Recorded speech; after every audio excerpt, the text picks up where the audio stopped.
오늘 말씀을 여러분이 이해하기 쉬울 수 있을 것처럼 하나님께서 도와주셨던 것 같아요. 4D 영화가 요즘 또 유행하죠. 오늘 마침 비가 내렸습니다. 여러분이 몸소 교회를 나오시면서 체험하셨을 거라 생각합니다. 수련회가 마쳤습니다. 참 임원 리더들 그리고 여러 관련 준비하셨던 분들 수고가 많으셨는데요. 이제 수련회의 주제가 Find Your Calling 해서 이제 소명을 찾기 위한 여러 가지 과정들이 있었습니다.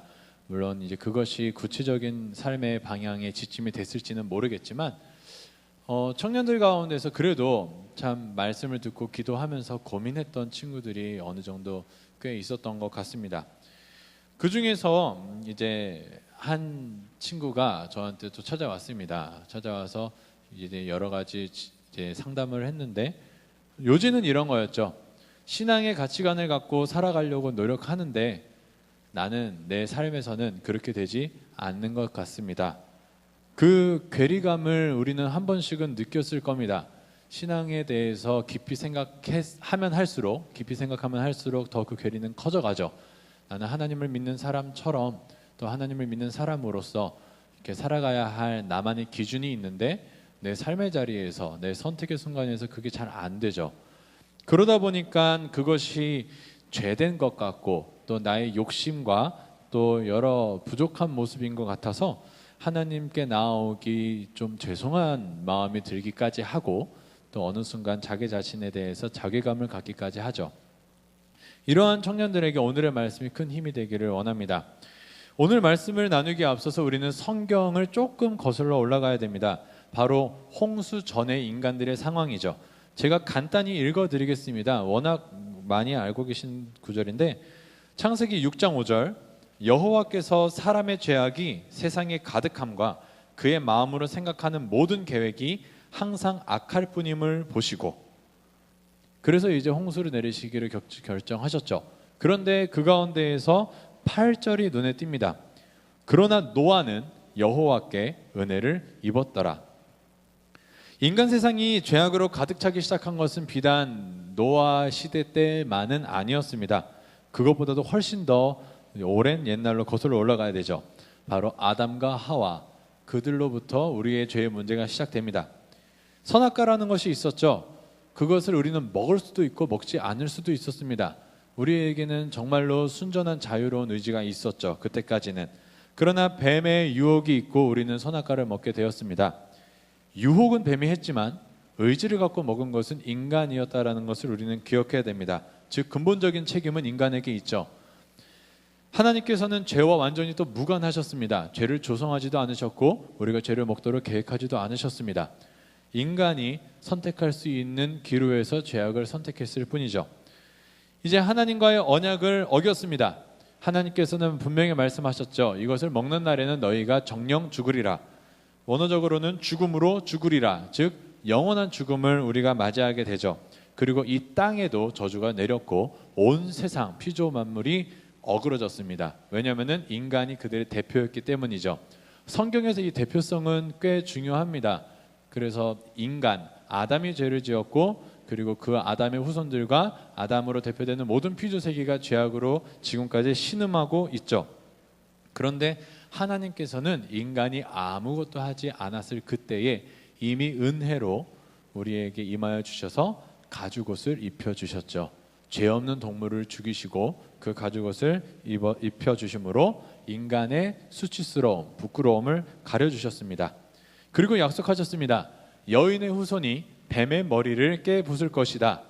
이런 언약을 하셨고 이제 우리에게는 소망이 생겼죠. 여인의 후손이라는 소망.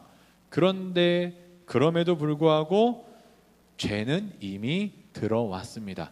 그래서 죄악이 만연하기 시작했죠. 그 증거가 바로 아담의 후손들, 바로 그들의 아들들로부터 보여집니다. 아담의 첫째 아들 가인, 그 가인이 바로 아벨을 죽이죠. 계획적이고 잔인하게. 원어적으로는 그게 피가 사방에 튀긴다라는 의미가 있습니다. 어느 정도냐? 피가 사방에 튀길 정도로 동생을 쳐 죽인 거죠. 굉장히 잔인하죠. 이것이 바로 아까 말씀드렸던 대표성의 또 다른 모습입니다. 아담의 후손들의 대표격이 바로 아담의 첫째 아들이죠. 가인이죠. 그 가인의 잔인한 살인은 이제부터 시작되는 인류상에 있는 모든 죄악의 대표적인 어떤 상징적인 그러한 의미를 갖기도 합니다. 그래서 그 결과 여기까지 오게 된 거죠. 가인의 후손들로부터 시작되어 6장 5절 노아 시대 때까지 여호와께서 사람의 죄악이 세상에 가득함과 그의 마음으로 생각하는 모든 계획이 항상 악할 뿐임을 보시고, 이 세상에 어떠한 사람들도 아담과 하와의 자손이 아니라고 부인할 수는 없습니다. 근데 여기서 이제 많은 사람들이 묻죠. 가인이 아벨을 죽이고 난 다음에 도망을 가지 않습니까? 그때에 이제 하나님께 얘기를 합니다. 사람들이 나를 죽일까 두렵습니다. 이걸 갖고 이제 많은 사람들이 묻죠. 아니, 아담과 하와와 그의 가족 외에 또 다른 사람들이 살고 있었나? 그러니까 가인이 도망갈 때, 가인이 떠날 때 나를 죽이지 않도록 해달라는 거 아닌가? 라고 했을 때, 여기에 있는 다른 사람들은 성경에 나오지 않은 아담과 하와의 다른 자손들로 보는 게 가장 적합합니다. 새로운 창조는 성경에서 이야기하지 않고 어디에서도 근거를 찾을 수가 없습니다. 아담의 다른 후손들이라고 여러분이 보시면 되는데, 그때에 이제 아담과 하와일 때에 물론 아담과 하와는 자신의 의지를 갖고 죄를 지었지만, 이제는 아담과 하와 때문에 죄악이 이 땅에 들어오고 난 후로부터 인간들은 자신의 의지로 적극적으로 죄를 찾아다닙니다. 하나님을 등지고 무조건 우리의 생각하는 것이 죄악을 향할 수밖에 없는 것이 죄인의 본성이죠. 이제 우리는 태어날 때부터, 갓난아기 때부터 죄악을 사랑하기 시작합니다. 그래서 하나님께서는 사람의 마음을 아시고 모든 인류의 죄악의 관영함을 보시고 이제 대홍수로 쓸어 버리시려고 하셨죠. 여기서 우리가 간과하지 않으면 안 되는 게 있습니다. 대홍수는 실제로 이 땅에 있었던 것이고 하나님께서 지금도 하실 수 있는 일입니다. 그냥 신화 속의 내용이 아닙니다. 왜냐하면 하나님께서는 거룩하시기 때문에 하나님의 거룩하심은 지금까지 변함이 없었고, 그분 앞에 죄악이 있을 때에 그의 속성은 거룩하시기에 죄악을 홍수처럼 쓸어버리시는 것이 하나님의 거룩하신 속성입니다. 지금 여러분이 예배드리고 계시는 그 하나님, 그분이 이 홍수, 죄악을 참지 못하시고 쓸어버리신 그분입니다. 그분의 속성이 거룩하시다라는 것을 우리가 기억하고 하나님을 봐야 할 텐데, 여기서 주목해야 될 부분이 바로 아까 말씀드렸던 노아입니다. 여호와께 은혜를 입었던 노아. 하나님께서 세상의 죄악을 심판하려 마음을 정하셨을 때 하나님께서는 노아에게 은혜를 주셨죠. 자, 노아에 대한 평가는 6장 9절에 있습니다. 이렇죠. 노아는 의인이요 당대의 완전한 자라 그는 하나님과 동행하였으며. 자, 의인, 죄 없는 자, 완전한 자, 하나님과 동행한 자. 뭐라고 더 우리가 노아를 설명할 수 있을까요? 완벽한 사람이었죠. 그런데 여기서 하나 한번 질문을 던져보겠습니다. 노아는 아담의 후손입니까? 아담의 후손이 아닙니까? 노아 또한 아담의 후손입니다. 신인류가 아니에요. 그렇다면 노아 또한 죄인입니까? 죄인이 아닙니까? 노아도 죄인이었습니다. 노아도 마땅히 하나님 앞에 죽어야 할 더러운 죄인이었고, 우리가 잘 알다시피 대홍수 이후 노아는 술 먹고 취하여 벌거벗은 채로 누워있다가 그들의 아들들에게 큰 민폐를 끼쳤습니다. 노아가 그렇게 멋진 사람은 아니었던 것 같아요. 완벽한 사람은. 그런데 그 증거가 바로 12절에 하나님이 보신즉 땅에 부패하였으니 이는 땅에서 모든 혈육 있는 자의 행위가 부패함이었더라. 이 안에 혈육 있는 자의 노아도 같이 포함이 될 수밖에 없습니다. 노아도 혈육이 있는 인간이었으니까요. 노아와 함께 구원받은 노아의 가족들도 동일했죠. 그러나 그들은 구원을 받았습니다. 평가도 엄청났죠. 하나님의 은혜를 입어서. 여기서 이제 궁금한 게 생깁니다. 노아는 의인이었고 완벽한 사람이었고 하나님과 동행할 수 있었던 자였기 때문에 홍수에서 살아남았을까? 아니면 노아가 하나님께 은혜를 입었기 때문에 그 더러운 죄악 가운데에서 의롭다 하며 구원을 받을 수 있었을까? 저는 후자라고 생각이 됩니다. 왜냐하면 노아 한 명만 생각한다면 그래 노아가 그래도 어느 정도 괜찮은 사람이었을까라고 생각이 들 수는 있죠. 노아에 대한 평가가 의인이요 완전한 자요 동행한 자라고 나와 있으니까 이렇게까지. 그런데 노아와 함께 구원을 받은 아들들의 가족들에 대한 평가는 없어요. 성경 어디에도 그들에 대한 의롭다함에 대한 게 없습니다. 그렇다면 그들은 뺐어야죠. 하나님의 기준이 그거라면. 그래서 후자라고 생각이 되었습니다. 결과적으로 은혜를 입었기 때문에 노아와 그의 가족들이 홍수 심판에서 방주를 통해 살아남게 되었던 거죠. 그리고 홍수의 심판은 우리가 생각했던 것 이상으로 잔인했습니다. 땅에 있는 모든 생명의 심판을 당하였죠. 거룩하신 하나님의 죄를 향한 두려운 진노에 어떠한 존재도 숨을 수가 없었습니다. 그분을 설득할 수도 없었죠. 그렇기 때문에 물이 빠지고 나서 방주에서 나온 노아의 가족들이 처음으로 한 일이 그것을 행하신 하나님께 예배를 드리는 겁니다. 그것이 바로 오늘 본문 바로 위에 나오는 부분이죠. 예배를 드리고 났더니 하나님께서 이제 말씀을 하시는 겁니다. 본문이죠. 1절에서 7절입니다. 오늘 본문. 아담에게 즉 인간에게 존재를 주셨던 사명을 하나님께서는 이제 다시 회복시키십니다.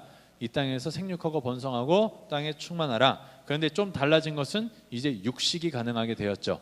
이때부터 육식이 가능했습니다. 그리고 나서 오늘 본문을 주시는데 오늘 본문을 갖고 우리는 무지개 언약이라고 합니다.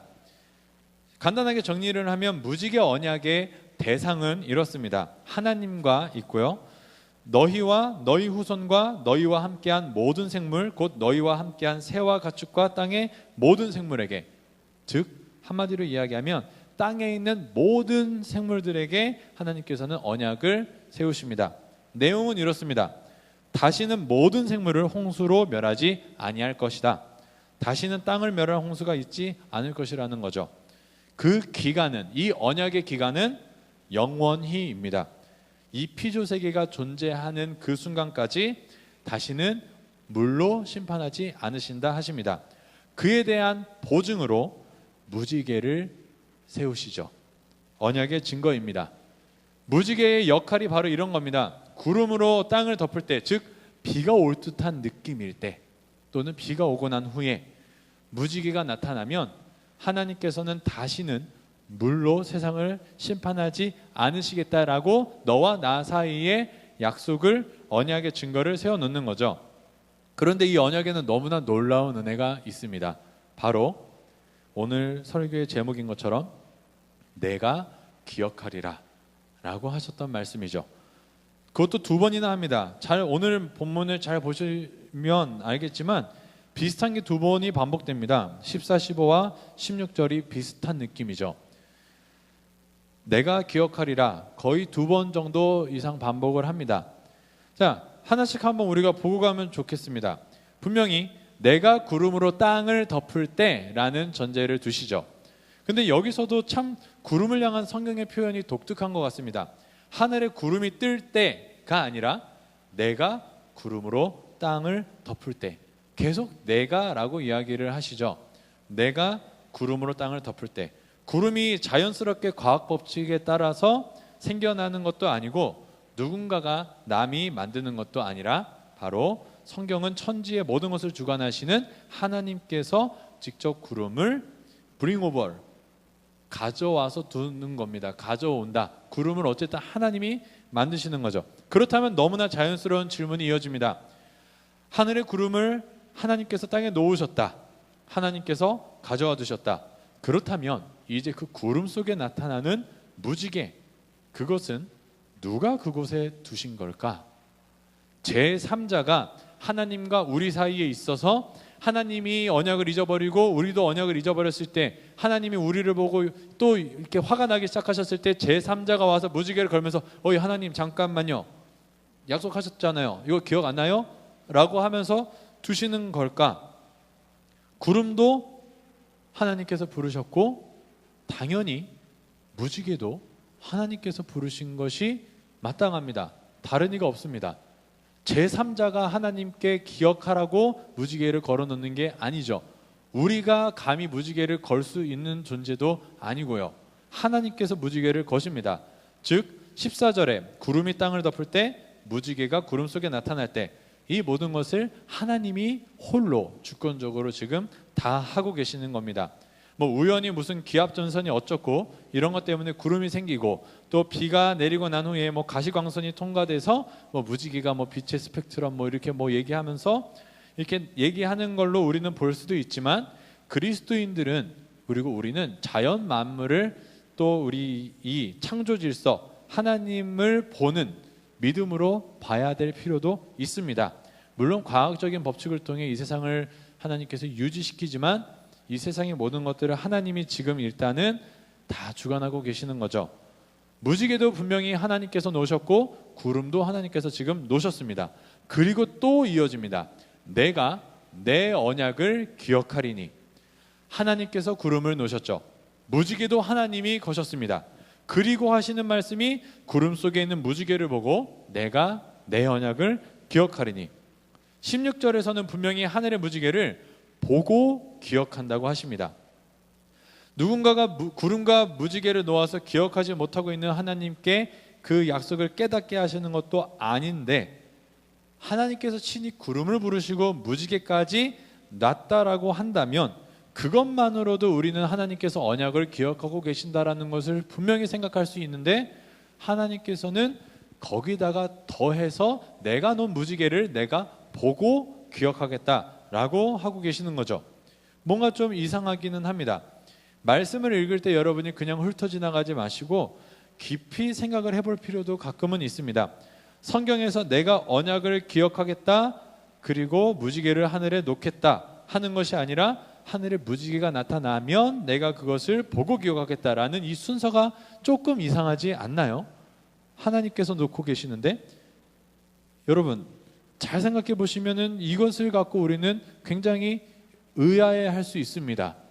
무지개 놓으시고 끝내도 우리는 언약의 보증이 돼요. 그런데 하나님은 무지개를 놓으신 다음에 놓은 것을 보시고 약속을 했었지 이렇게 얘기하신다는 거죠. 여러분 이것이 하나님과 인간이 맺는 언약이라는 겁니다. 하나님과의 언약은 하나님과 우리와의 인격적인 언약입니다. 하나님께도 언약이고 우리에게도 언약이죠. 언약은 인격적이고 쌍방적이죠. 대상이 있는 거죠.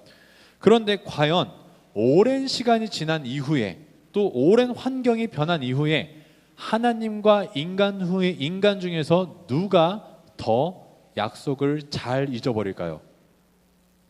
하나님이실까요? 아니면 머리가 좋은 인간들은 조금 오래 기억할까요? 저희 교회에는 머리가 좋은 분들이 많죠. 정은혜 쌤도 머리가 좋고 또 뭐 여러분들도 되게 기억력이 좋은 사람들이 많아요. 여러분이 하나님보다 오래 정확히 약속을 기억할 수 있습니까? 그럴 수 없죠. 그 가운데에서 하나님께서는 단 한 번도 단 한순간도 우리와 맺으신 언약을 잊어버리신 적이 없습니다. 잊어버리실 수도 없죠. 그것이 그분의 속성이고 우리가 아는 하나님이십니다. 그러한 하나님과 우리가 약속을 한 겁니다. 얼마나 큰 은혜입니까? 굳이 기억하지 않으셔도 되는 분이 직접 약속의 증표를 하늘에 거시고 직접 그것을 보시고 직접 그것을 기억하신다고 합니다. 민수기 23장 19절입니다. 하나님은 사람이 아니시니 거짓말을 하지 않으시고 인생이 아니시니 후회가 없으시도다. 어찌 그 말씀하신 바를 행하지 않으시며 하신 말씀을 실행하지 않으시랴. 잊어버리실 일이 없으신 분이 보고 기억하시고 어기실 일이 없으신 분이 그것을 보고 그것을 기억하신다고 합니다. 이것이 하나님과의 약속이고 언약입니다. 적어도 노아의 그 홍수 이전까지는 모든 인류가 뭐 이렇게 죄악에 관영했었죠. 그러나 홍수 이후에는 인간들은 물에 대한 두려움을 분명히 가졌을 겁니다. 모든 인류가 구름에 하늘이 끼거나 비가 생각하는 것보다 어느 정도 이상이 많이 내리기 시작할 때는 물에 대한 두려움이 있었을 겁니다. 오늘 아침에 비가 엄청 많이 내렸죠. 그런데 우리는 그것을 갖고 이제 망했다. 어디로 가야 되지? 서울에서 가장 높은 곳이 어디지? 여러분 그렇게 생각하시지는 않았을 겁니다. 그런데 자라보고 놀란 가슴 소뚜껑 보고 놀란다고 이 홍수를 경험했거나 홍수의 이야기를 직접 들은 인류들은, 인간의 후손들은, 노아의 후손들은 비가 조금만 생각 이상만 와도 혹시 또, 왜냐하면 자신의 삶을 돌아볼 때 또 나아진 게 없거든요. 하나님 볼 때 또 생각하면서 두려워했었고, 그렇기 때문에 지난달에 말씀드렸듯이 오죽 무서웠으면 높이 쌓자 바벨탑, 그것을 쌓기 시작했을까. 그러나 하늘의 무지개를 볼 때마다 하나님의 언약을 기억하는 사람들은 그래도 하나님께서는 물로 심판하지 않으실 거야 라는 약속을 기억했을 겁니다. 그러나 시대가 많이 흘렀습니다. 오늘날의 인구는 60억이 넘었고요. 벌써 어느새 21세기 과학 문명이 찬란한 현대가 되었죠. 과연 우리 중에서는 무지개를 보면서 참 아름답다라고 이야기를 할 수 있는 사람들은 많겠지만, 과연 하나님의 두려우신 심판이 지금도 마음만 먹으시면 이 찬란한 문명 세계가 사라질 수 있을 만큼 두려운 심판을 내리실 수 있을 거다라고 무지개를 보면서 생각하는 사람이 과연 몇이나 있을까요? 성경에 따르면 홍수가 임하기 전까지 모든 인류가 먹고 마시고 장가들고 시집갔다고 합니다. 오늘날에도 여전히 평범한 이 하루가 하나님의 진노의 완전한 그 끝에 와 있을 수도 있다라고 우리는 생각할 수 있어야 됩니다. 그러나 하늘의 무지개를 볼 때 우리도 그것을 보고 살아계신 하나님의 약속을 기억하게 되죠. 무지개를 바라볼 때에 하늘에서 들리는 그 음성, 내가 기억하리라. 과연 우리 중에서는 몇 명이 그 음성을 들었을까요? 너희가 잊을지라도 나는 기억하고 있다. 하나님께서는 우리에게 말씀해 주셨습니다. 천사를 통하여, 선지자들을 통하여, 예수님을 통하여, 그리고 성령을 통하여, 그리고 오늘날에 우리에게 성경을 통하여 오늘도 말씀해 주시죠. 푸른 마르고 꽃은 시드나 주의 말씀은 영원합니다. 그의 말씀은 예전이나 지금이나 조금도 변함이 없고 불변하고 1.1획도 그 누구도 더하거나 뺄 수 없었습니다. 그런데 우리 인간들은, 또 우리는 얼마나 하나님의 말씀을 등한시하며 살아갑니까? 이 세상을 보며 하나님을 믿지 않으니 당연히 하나님의 말씀은 들을 리가 만무한 불신자들이 있고요. 또 기독교인이라 하는 사람들 중에서도 하나님은 믿으나 하나님의 말씀은 믿지 못하겠다는 얼토당토 않는 이야기를 하는 사람들이 얼마나 많습니까? 하물며 우리들도 말로는 이 시간 하나님의 말씀을 믿는다라고 하며 이 자리에 앉아서 지금 말씀을 나누고 있는데, 실제 삶의 자리에서 여러분이 하나님의 말씀을 기억하면서 살아가는 사람 얼마나 되고 계십니까? 변함없는 말씀을 믿는다면 귀를 열고 잘 들어보십시오. 마태복음 24장 35절입니다. 천지는 없어질지언정 내 말은 없어지지 아니하리라. 그러나 그날과 그때는 아무도 모르나니 하늘의 천사들도 아들도 모르고 오직 아버지만 아시느니라. 노아의 때와 같이 인자의 임함도 그러하리라. 홍수전에 노아가 방주에 들어가던 날까지 사람들이 먹고 마시고 장가들고 시집가고 있으면서 홍수가 나서 그들을 다 멸하기까지 깨닫지 못하였으니 인자의 임함도 이와 같으리라. 노아의 때가 바로 오늘날 지금과 똑같습니다. 우리도 그렇게 살고 있죠. 방주에 들어가는 그 날까지, 아니 그들이 물속에 수장되는 그 순간까지 먹고 마시고 장가들고 시집가고. 예전에 제가 20대 초반 때의 충격적인 기억이 하나 있습니다. 청년부 목사님이셨는데요. 죄송하지만 물론 이제 가볍게 던졌을 말씀이실 거라고 생각은 합니다. 저는 그때 되게 심각했습니다. 예수님이 언제 오실까? 나는 이제 어떻게 살아야 되나? 이렇게 고민하면서 많이 고민하고 있었는데, 목사님께 물어봤죠. 목사님, 바로 다음 주에, 아니 바로 이번 주에 예수님 오시면 어떡해요? 라고 물어봤죠. 근데 그때 목사님이 웃으면서 딱 이야기를 하시더라고요. 걱정 마, 이번 주는 안 오셔. 그분은 웃으면서 이야기를 하시고 가볍게 얘기를 하신 거겠지만 저에게는 그게 되게 충격이었습니다. 저렇게 쉽게 이야기할 수 있는 내용인가? 이번 주에는 안 오셔 라는 말, 저게 저렇게 웃으면서 할 수 있는 내용인가? 디모데후서 3장입니다. 너는 이것을 알라. 말세에 고통하는 때가 이르러 사람들이 자기를 사랑하며 돈을 사랑하며 자랑하며 교만하며 비방하며 부모를 거역하며 감사하지 아니하며 거룩하지 아니하며 무정하며 원통함을 풀지 아니하며 모함하며 절제하지 못하며 사나우며 선한 것을 좋아하지 아니하며 배신하며 조급하며 자만하며 쾌락을 사랑하기를 하나님 사랑하는 것보다 더하며 경건의 모양은 있으나 경건의 능력은 부인하니.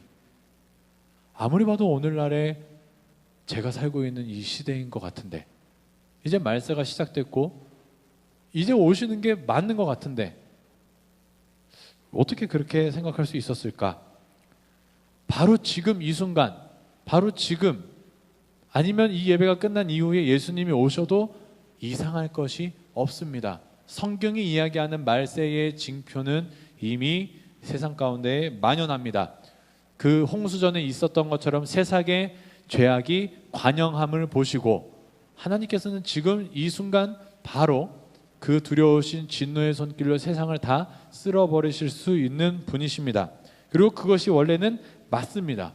그런데 우리에게는 소망이 있으니 히브리서 7장 22절에 이와 같이 예수는 더 좋은 언약의 보증이 되셨느니라. 하나님께서는 이제 직접 하늘의 구름을 부르시고 직접 무지개를 거시고 직접 그것을 보고 내가 기억하리라. 무엇을? 무지개를. 우리는 무지개를 볼 때마다 이 세상에 다시는 물로 심판이 임하지 않을 거라는 안도, 약속, 소망이 생겨나죠. 이제는 하나님께서 직접 이 땅에 인간으로 오시어 직접 우리의 모든 죄를 짊어지셨으며 직접 십자가를 지시고 직접 높이 들린 십자가의 예수 그리스도를 보시며 이제 내가 기억하리라 라고 말씀을 하시고 계시니, 이제는 물로 인한 심판이 끝난 것 같이 무지개 언약, 아니 그보다 더 좋은, 우리에게 더 좋은 언약의 보증, 죄로 인한 하나님의 물뿐만이 아니라 영원한 죽음으로 죽어야 되는 영원한 진노의 심판이 우리에게는 더 이상 임하지 않을 것이라는 그 언약의 보증, 언약의 증거가 바로 십자가, 저와 여러분이 갖고 있는 그 십자가의 예수 그리스도라는 겁니다. 무지개 언약 때와 같습니다. 우리가 아무것도 한 게 없습니다. 노아, 그도 죄인이었습니다. 그저 은혜를 입었을 뿐이죠. 살아남았고 살아남은 노아의 후손들은 무지개를 보며 다시는 물로 심판이 임하지 않을 거라는 하나님의 약속을 믿게 되었고 보게 되었죠. 그러나 서로 그들이 잊어버릴지라도 하나님께서는 그분께서 직접 내가 기억하리라 라고 말씀을 하십니다. 동일합니다. 우리도 죄인 중에 한 사람이었습니다. 아담의 후손이었죠. 어떠한 것도 할 수 없는 추악한 죄인이었습니다. 그러나 하나님의 일방적인 은혜로 우리는 노아와 같이 선택받았고 또 하나님의 그 은혜로 생명 가운데로 구원을 받았습니다. 그 두려운 홍수가 우리에게는 지나갔죠. 그리고 나서 이제 우리에게는 다시는 죄악으로 인한 영원한 사망의 심판이 없을 것이다 라는 증거로 십자가에 높이 들린 예수 그리스도를 우리에게 보여주시니, 우리도 십자가를 볼 때마다 다시는 두려운 사망의 진노로 우리에게 임하시지 않으실 거라는 약속을 믿고, 거기다가 더욱이 감사하는 것은 그 십자가를 보시고 하나님께서 친히 내가 기억하리라 라고 말씀을 하고 계신다는 겁니다. 그 증거로 또한 하나님의 말씀이 여기 계시니, 로마서 5장 6절에서 10절, 우리가 아직 연약할 때에 기약대로 그리스도께서 경건하지 않은 자를 위하여 죽으셨도다. 우리가 아직 죄인 되었을 때에 그리스도께서 우리를 위하여 죽으심으로 하나님께서 우리에 대한 자기의 사랑을 확증하셨느니라. 우리가 원수 되었을 때에 그의 아들의 죽으심으로 말미암아 하나님과 화목하게 되었은즉. 요한일서 4장 10절, 사랑은 여기 있으니 우리가 하나님을 사랑한 것이 아니요 하나님이 우리를 사랑하사 우리 죄를 속하기 위하여. 19절, 우리가 사랑함은 그가 먼저 우리를 사랑하셨음이라. 우리에게는 다시는 영원한 사망으로의 심판이 없습니다. 예수 그리스도를 믿은 자들에게는, 예수 그리스도를 믿음으로 죽음 가운데에서 그 홍수와 같은 그 하나님의 진노 가운데에서 살아남은 자들은 더 이상 우리에게는 최후 심판이 있지 않습니다. 그러나 우리는 살면서 그 십자가의 의미를 너무나 쉽게 잊어버리고 말죠. 무지개를 보고 아름답다 감탄하며 사진을 찍을 뿐 그 무지개 뒤에 있는 끔찍한 두려웠던 온 세상을 덮은 대홍수의 심판을 기억하지 못하는 것처럼 하나님께서 여전히 죄를 향하여 지금도 진노하고 계시고 지금도 순식간에 홍수로 세상을 쓸어버리셨듯이 하나님의 무한하신 능력으로 온 세상을 바로 지금 심판하실 수 있으신 분이심을 우리가 알음에도 불구하고 지금 우리가 이렇게 살아남아 있을 수 있는 것은 바로 무지개를 보시고 다시는 홍수로 세상을 멸하지 아니하시겠다 약속을 기억하셨던 것처럼 이제 높이 들린 십자가의 예수 그리스도를 보시고 우리가 서로 하나님의 언약을 잊어버렸을지라도 하나님의 선하신 그 신실하신 약속이 우리를 살게 하고 있다라는 겁니다. 우리가 십자가를 보고 어떤 가슴 먹먹해지는 감동적인 이야기만 생각하고 그치고 액세서리로만 들고 다닌다면 그거는 십자가를 제대로 알고 있는 게 아니죠. 십자가에는 우리가 당해야 할 그 두려운 진노가 그곳에 가득 차 있습니다. 차고 넘치죠. 그러나 우리에게는 그러한 죄악 가운데에서 십자가를 은혜로 주셨던 것처럼 이제는 우리도 생각을 해야 됩니다. 아까 서두에 이야기했다시피 기독교 청년들, 특히 구원받은 자들이 세상을 살아가면서 많이 갖고 있는 고민은 내가 하나님께 구원을 받았으니 구원받은 자로서 이 세상을 어떻게 살아가야 할까 고민하고 나름대로의 기준을 갖고 살아갑니다. 그러나 세상 가운데서 많이 실패하죠. 아직도 우리는 연약합니다. 하나님의 언약을 잊어버릴 때도 많고요. 십자가를 쉽게 생각할 때도 있고요. 또 죄악을 범했을 때에 나에게 심판이 임하지 않는 것을 보며 하나님께서는 심판을 하지 않으시는 분인가 생각하기까지 합니다. 그러나 무지개를 봤을 때 분명히 홍수도 기억해야 되고 구원하신 것도 기억해야 되고 지금 다시는 나를 심판하지 않으실 거다. 물론 이것을 생각해야 될 수 있다면 우리도 십자가를 볼 때 생각을 해야죠. 예수 그리스도가 십자가에 못 박히셨듯이 지금 내가 저 자리에 있었어야 했고 내가 죽었어야 했고 하나님께서는 마땅히 나를 죽이셔야 하는 분인데 십자가에 예수 그리스도가 나를 구원했으니 내가 거저받은 은혜로 살아남았고 그리고 이제는 내가 뒤를 돌아봤을 때에 내가 잊어버렸을지라도 하나님께서 십자가를 보시고 다시는 내가 영원한 사망의 심판으로 나에게 임하시지 않으실 거라는 것을 기억한다면 그렇다면 이제 우리의 생각은 조금 달라집니다. 내가 기억하리라 너희가 잊을지라도 내가 기억하리라 내 손바닥에 새긴 자들아. 우리는 이제 하나님께 거룩하신 하나님께 나아갈 수가 없었죠. 죄인이기 때문에. 그러나 이제는 예수 그리스도 그분을 믿게 되는데 여기서 이렇게만 끝나게 된다면 너무나 추상적이게 끝나게 됩니다. 여러분 우리는 아담의 자손들이었고 죄인들이었습니다. 지금도 죄를 짓죠. 우리는 하나님 보시기에 완전하지 않은 자들입니다. 이대로 모습 그대로 나간다면 우리는 거룩하신 진노의 불에 소멸될 수밖에 없죠. 하나님께 나아갈 수 있는 방법은 오직 하나죠. 바로 예수 그리스도를 힘입어 나아가는 겁니다. 우리가 아니라 그리스도를 덧입음으로 우리의 더러움이 아니라 하나님 예수 그리스도의 의로움을 보시고 우리를 받아주시는 거죠. 그게 여러분이 예수님을 통하여 예수 그리스도의 이름으로 예수 그리스도의 보혈로 예배드리러 나오는 겁니다. 예수님 없이는 하나님께 나아갈 수가 없어요. 우리는. 그런데 여기에서 하나 질문을 던집니다. 여러분은 무엇이길래 예수 그리스도와 상관이 있습니까? 여러분이 예수 그리스도를 믿는다고 입을 열어 고백만 하면은 예수님이 여러분의 것이 됩니까? 여러분이 예수 그리스도를 믿는 방법은 무엇입니까? 어떻게 하면은 예수님을 붙잡고 하나님께 나아갈 수 있는 거죠? 우리가 잡을 수 있을까요? 죄인이었을 때에 예수 그리스도를 감히 잡을 수 있었을까요? 그럴 수 없었죠. 예수 그리스도를 붙잡을 수 있는 방법은 하나밖에 없습니다. 바로 성령이 우리 가운데에 임하셔서 성령, 연합의 끈, 우리와 예수 그리스도를 묶어주는 성령님이 계시기 때문에 우리가 예수 그리스도와 상관이 있는 겁니다. 요한복음 14장 18절, 내가 너희를 고아와 같이 버려두지 아니하고 너희에게로 오리라. 그날에는 내가 아버지 안에, 너희가 내 안에, 내가 너희 안에 있는 것을 너희가 알리라.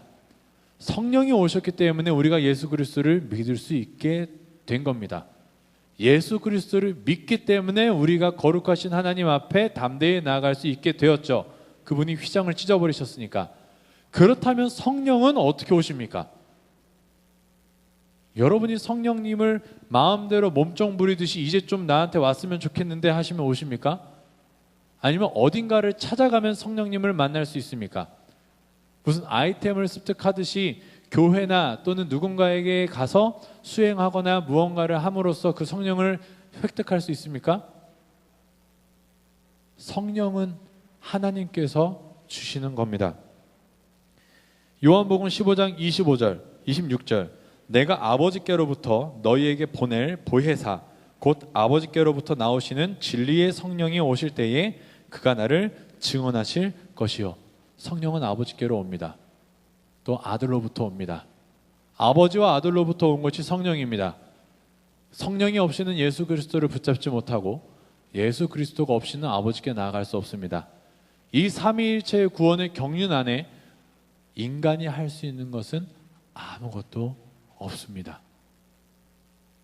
노아가 은혜를 입었듯이, 그리고 그 언약을 기억하시는 것처럼 우리가 아무것도 하지 못했을 때, 연약할 때, 죄인 되었을 때, 원수 되었을 때 하나님께서 모든 걸 다 시작하셨고, 그리고 그 하나님이 마침표를 찍어 주십니다. 구원이라는 것이 어떠한 것으로부터의 구원이라고 한다면 당연히 하나님의 심판으로부터의 구원일 것이고, 우리가 본 무지개 언약 속 인간은 아무것도 한 것 없지만 그 심판에서 구원을 받은 노아와 같이 우리도 이제는 십자가를 통하여서 하나님의 무한하신 진노로부터 구원받았죠. 그렇다면 이제는 우리는 기억해야 됩니다. 내가 기억하리라 하시는 하나님의 말씀을, 그 말씀이 우리의 삶 속에 얼마나 큰 위로가 되는지, 여기서 참 하나님을 믿는 자들과 믿지 않는 자들의 차이는, 참 하나님을 믿는 자들은 그 소망을 갖고 죄악 가운데에서도 다시 일어나 십자가 앞에 나와 회복할 것이고, 하나님을 믿지 않고 말로만 지식으로만 아는 자들은 이것을 이용하여 구원파와 같은 이단처럼 하나님이 기억하시니 난 내 마음대로 살아야지라고 살기 시작할 겁니다. 그래서 이 시간 여러분에게 도전을 합니다. 내가 잊어버릴지라도, 너희가 잊어버릴지라도 내가 기억하리라. 그리스도의 십자가를 보고 너희를 구원하리라. 하나님의 영혼을, 여러분을 향한 구원의 경륜은 그 누구도 끊을 수가 없습니다. 그렇기 때문에 아까 이야기했던 것처럼 이 세상을 살아가면서 혹여나 내가 하나님 보시기에 부족하고 못된 모습으로 살고 있다고 해서 좌절하지 마십시오. 교회를 결코 떠나지 마세요. 아무리 큰 죄를 지었다고 할지라도 떠나시면 안 됩니다. 그럴수록 이 하나님의 말씀을 기억하고 십자가를 붙잡으러 나아오셔야 합니다. 그렇지 않다면 여러분은 하나님의 말씀을 제대로 깨닫지 못하고 더욱더 멀리 도망가고 하나님과의 언약으로부터 멀어질 수밖에 없을 겁니다. 그것은 사단의 전략입니다. 이 시간 우리가 한 번 더 찬양하고 기도를 할 텐데, 여러분이 이 찬양의 가사를 들으면 참 마음이 뭉클합니다. 우리가 하나님께로 나아갈 수 있는 방법은 없었습니다. 죄인이었으니까요. 그러나 하나님께서, 성삼위일체 하나님께서 여러분을 택하셨고 부르셨고 구원하시고 완성하십니다. 지금 여러분이 하나님을 잊고 살았을지라도, 앞으로 혹여나 잊을지라도 하나님은 기억하실 겁니다. 여러분과 맺은 십자가의 언약을, 예수 그리스도를 보시며. 그러니까 언제든지 십자가 앞으로 나아가십시오. 같이 찬양하겠습니다.